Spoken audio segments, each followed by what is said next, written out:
Hi, I'm Kylie Sampson Alexander, acupuncturist and yoga instructor, and I wanted to make a series of videos to tell folks about shoulder opening poses. I get lots of folks that come to my classes that come for acupuncture care that have stiffness in their shoulders. So the first set of poses will be seated poses. Okay. So the first pose that we'll talk about actually comes from a pose in Ashtanga Yoga, and that pose is called Prasarita Padottanasana C.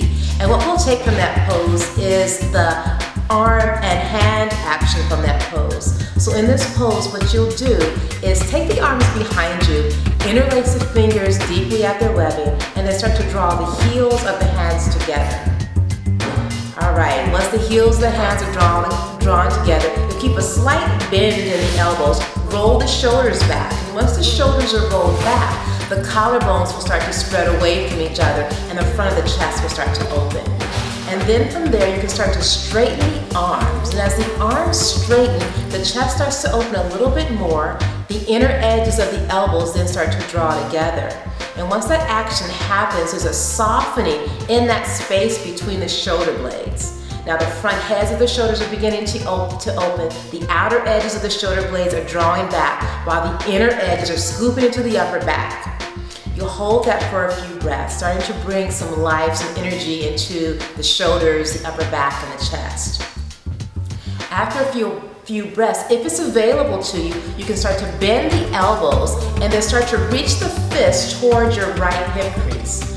Now, to do this, what you'll want to do is be sure that you roll the left shoulder open, imagining that that left collarbone starts to extend out to the head of the left shoulder. Now, still breathing here, you then can turn the gaze over the left shoulder if the neck is okay, taking a few breaths.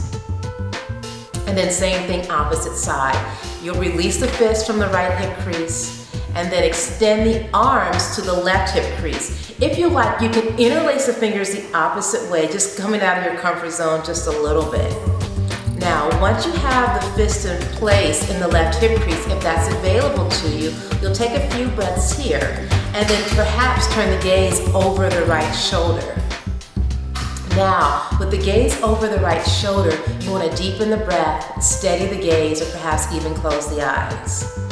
Similarly here, imagine that that right collarbone is starting to extend to the head of the right shoulder. The outer edge of the right shoulder blade moves to the wall behind you. The inner edge of that right shoulder blade moves into the upper back, allowing the right side of the chest to become a little bit more open. I love to do this pose in preparation for breathing exercises, so if you find that useful to you, feel free to go ahead and use it.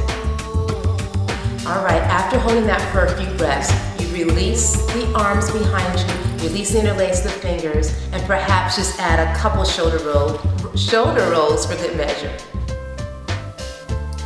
Okay, what you'll do, you'll extend both arms up toward the ceiling, the palms are facing each other. And then bend the right elbow, taking the left hand to the right elbow tip and reaching the right hand to the space between the shoulder blades. Now, if the hand doesn't reach, that's quite all right. If you have a strap, and one of the things that I like to use in case you don't have a yoga strap is any type of strap. So if you have like a strap to a robe or maybe a tie or even a belt, that works just as fine too. So that strap, you can have it hanging over your shoulder. It doesn't matter which one here. So from here, you'll release the left hand, reach it behind you.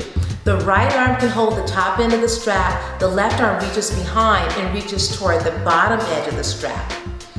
If you have the flexibility in your arms and shoulders, you can start to walk the hands toward each other. Maybe the hands and fingertips will perhaps even clasp each other. That's not necessary, but if you have that available to you, you want to go ahead and take that bind. Now, you're taking a few breaths here and then just starting to work the nuances of the pose here. And what that will include is turning the right upper arm toward the wall in front of you. And the back arm, the left arm, spinning the inner back arm to the wall behind you. And then maybe reaching the palms together a little bit more. Now, the tendency here is for the chest to puff forward. If that's your tendency, you want to be sure that you soften the front ribs in toward the back body, and then lift the center of the chest straight up toward the ceiling. Relax the shoulders down, and then release. And same thing, opposite side. This time, both arms go up, as before. This time, the left elbow bends. The right hand reaches for the tip of the left elbow.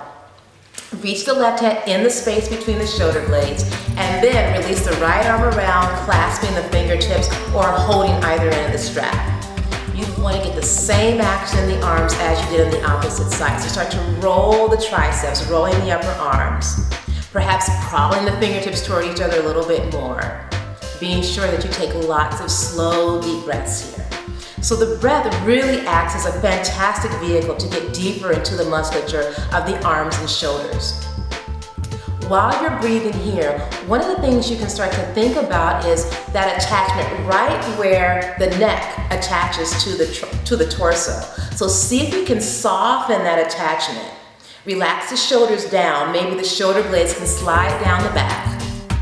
Softening the space between the shoulder blades. Deepening your breath, closing the eyes or steadying your gaze.